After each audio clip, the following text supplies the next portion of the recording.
A questão aborda o tema do despotismo esclarecido ou reformismo ilustrado, dominante nas monarquias europeias da segunda metade do século XVIII, chamados déspotas esclarecidos, monarcas absolutistas que colocaram em prática algumas ideias do pensamento liberal, do pensamento iluminista. Era um absolutismo que vestia uma fantasia iluminista. Aí o texto do Éric Robesbal diz o seguinte: na última parte do século XVIII, os monarcas absolutistas, ou melhor, seus conselheiros, foram levados a desenvolver programas de modernização intelectual, administrativa, social e econômica, que, entretanto, não aboliram a servidão e os laços remanescentes da dependência feudal camponesa. Aí um grande exemplo, no caso português, foi a Era Pombalina. O monarca, o déspota esclarecido, era o Dom José I.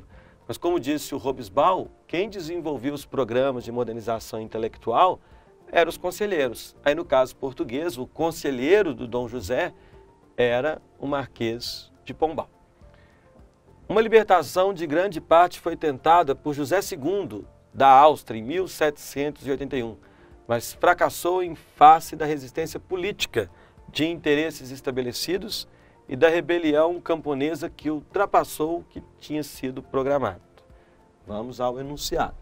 Embora a abolição da servidão fosse reconhecida como um dos principais pontos de qualquer programa esclarecido, então o esclarecido é uma referência ao pensamento iluminista, ao pensamento liberal.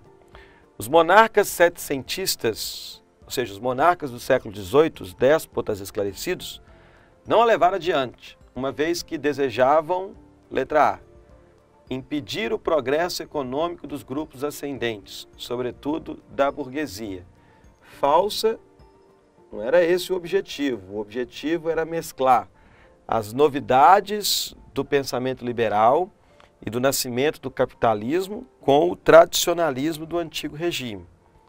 Letra B, anular a resistência imposta pela Igreja, que pregava a igualdade entre os homens.